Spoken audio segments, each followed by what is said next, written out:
This was fun. Thanks, man. Thanks for coming on. Thanks. Or whatever. Having? Jesus Christ. I'll get over it. When was the last time you saw a political debate end like this? A handshake, laughter, and genuine thanks. In today's polarized world, this moment feels rare, but it holds many powerful lessons that are easy to miss. Because before the handshake, Governor Gavin Newsom and conservative activist Charlie Kirk had some sharp disagreements. I saw a beautiful picture of San Francisco that looked like Singapore. By the way, and then Xi Jinping leaves and the Walking Dead come back. By the way, it was APAC. You had dozens and dozens of foreign leaders. And California is not San Francisco, but I am the governor of California, not the mayor of California, I'm not the mayor of San Francisco. You were the mayor, but I just want to understand, why is it that we have to clean it up? But you have to admit, it's emblematic of something that if enough important people show up, it can get clean. So why not make it clean all the time? Kirk hits Newsom with a striking visual. San Francisco can look like Singapore, but on most days, it looks like the Walking Dead. That's a strong, loaded image that immediately puts Newsom on the defensive. But Kirk doesn't outright accuse Newsom of negligence. He's asking a simple question. Why does it take a special event to clean up?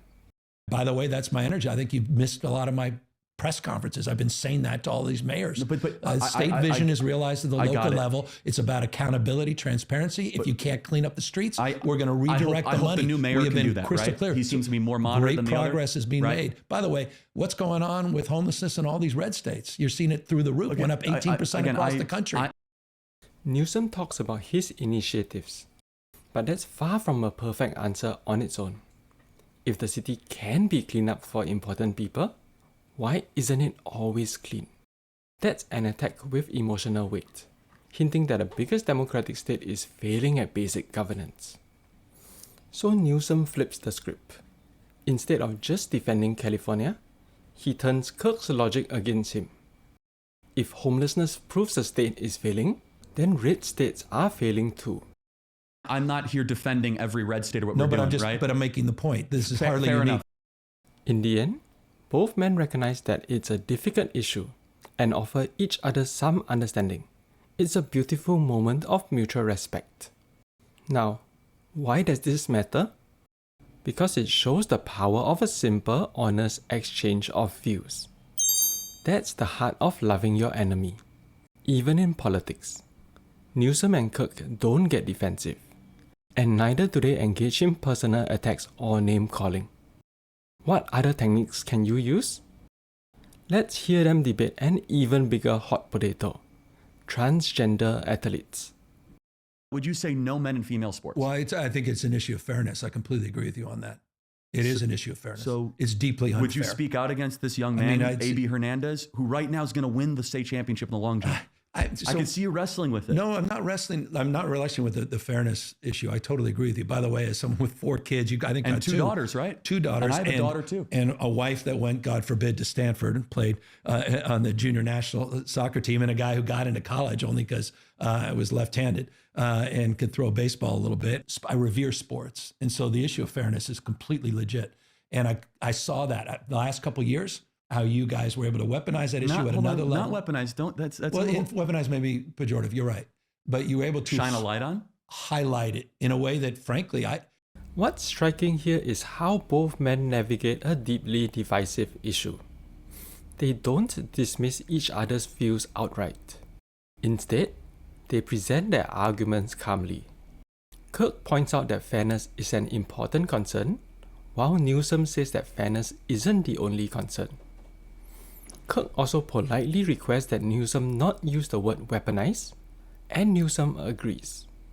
It's clear that they are listening to each other, rather than talking past each other. It's 890 medals and trophies that we know of in the last 5 years. That's a lot. I completely agree. So that's easy to call out, the unfairness of that. There's also a humility and a grace, that these poor people are more likely to commit suicide, have anxiety and depression. And the way that people talk down to vulnerable communities is an issue that I have a hard time with as well. So both things I can hold in my hand. How can we address this issue with the kind of decency that I think, is inherent in you, but not always expressed on the issue? Newsom made a neat little verbal judo move. He acknowledges fairness, so he doesn't sound dismissive. And then he reframes the debate into a bigger moral question, balancing fairness with the needs of vulnerable communities. Instead of just fighting on Kirk's terms, he expands the battlefield. Finally, Newsom suggests that focusing only on fairness wouldn't be in line with Kirk's inherent decency, a gentle nudge towards a more compassionate stance. With this judo move, Kirk won't get anywhere by continuing to harp on fairness. He can either change the subject or discuss solutions in line with Newsom's thinking. And this shows that gently reframing the issue is one of the most powerful ways of standing your ground while working constructively with your enemy. But what if your opponent isn't reasonable? Let's hear Bill Clinton's perspective. Almost always, cooperation beats conflict. And when you do have to stand your ground, it's wise to leave the door open for reconciliation. The ability to do that distinguishes great leaders. Think of Nelson Mandela putting the leaders of parties who had imprisoned him for 27 years in his cabinet, or Itzhak Rabin keeping the peace process alive while acts of terror claimed the lives of innocent citizens and eventually claimed his. Indeed, standing your ground can mean knowing when to walk away. If there's one thing you should take away from this extended conversation is you are always paying the tariff. Me, you, everyone here is always paying the tariff. Fair enough. There is no economic reality in contradiction to that. Okay, you know what? I'm not educated in that. Fair enough. Yeah. I'm willing. Yeah, okay. Kudos to the interviewee for humbly conceding the point, and to the speaker for realizing that at some point, more discussion is counterproductive. Another way to stand your ground is to agree to disagree. If you want it, it's fine. I just don't think that's the best use of our time. But standing your ground can sometimes mean retaliating. In March 2025, the US announced tariffs on Canada.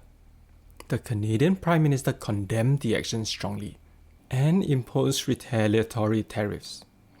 Canada will be implementing 25% tariffs against $155 billion worth of American goods.